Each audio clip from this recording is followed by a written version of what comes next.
बेटा last video में हम लोगों ने एम्पिरिकल फार्मूला कैलकुलेट करना सीखा था और एम्पिरिकल फार्मूला हमारे पास आया था Fe2O3। अब इस वीडियो में बेटा हम लोग मॉलिक्यूलर फार्मूला निकालना सीखेंगे। तो चलिए मॉलिक्यूलर फार्मूला निकालते हैं। हमारे मॉलिक्यूलर फार्मूला और एम्पिरिकल फार्मूला के बीच में एक रिलेशन होता है जो मैं यहाँ पर ऑलरेडी लिख चुका हूँ। हमारे पास molecular formula is equals to n into empirical formula. Now what is this n? ठीक है, this n is a ratio बेटा, this n is a ratio. Ratio of what? Ratio of what? Ratio of molar mass and molar mass upon empirical formula mass. Empirical formula mass. Okay बेटा, तो अब हम इसको निकालते हैं। पर सबसे पहले हमें n ही निकालना पड़ेगा। सबसे पहले हमें n ही निकालना पड़ेगा।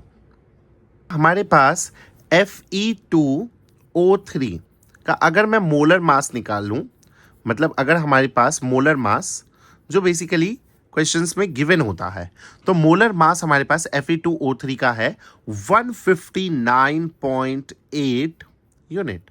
ओके, तो इसके मोलर मास को मैं यहां पर पुट कर दूंगा। ठीक है, इसके मोलर मास की जगह लिख दीजिए 159.8 यूनिट। ठीक है, अब इसके बाद हमें एम्पिरिकल फार्मूला मास निकालना है। ठीक है, तो एम्पिरिकल फार्मूला मास किस तरीके से निकालेंगे?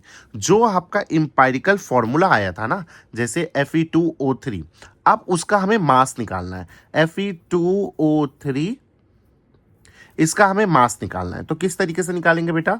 159.8 इसको एज इट इज लिख दीजिए, अपॉन में Fe का कितना होता है 55.85 और यहां पर Fe कितना है बेटा 2, तो यहां पर इसको 2 से इंटू कर देंगे, प्लस ऑक्सीजन का कितना होता है हमारे पास एटॉमिक मास 16 और इसको हम कितने से मल्टीप्लाई कर देंगे 3 से। ओके ओके, अब हम यहां पर 159.8 अपॉन ये आपके पास आएगा 159.7, जो कि हमारे पास जब आप इसको डिवाइड करेंगे तो हमारे पास अप्रॉक्सीमेट वैल्यू जो आएगी वो 1 आएगी। ठीक है, अब वापस इस n की वैल्यू को इस फॉर्मूले में पुट कर दीजिए, इस n की वैल्यू को इस फॉर्मूले में पुट कर दीजिए।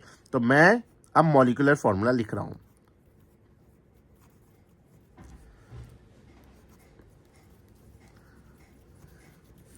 मॉलिक्यूलर फॉर्मूला यहां पर n कितना आया हमारे पास 1 इंटू, और एम्पिरिकल फॉर्मूला कितना था हमारे पास Fe2O3, तो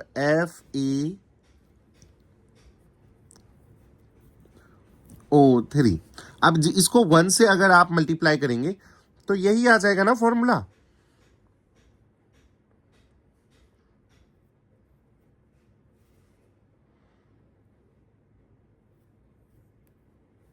यहाँ पर n1 था जिसको मैंने इसके एम्पिरिकल फार्मूला से जब इनटू किया तो हमारे पास मॉलिक्यूलर फार्मूला भी यही आ गया। तो this is our molecular formula.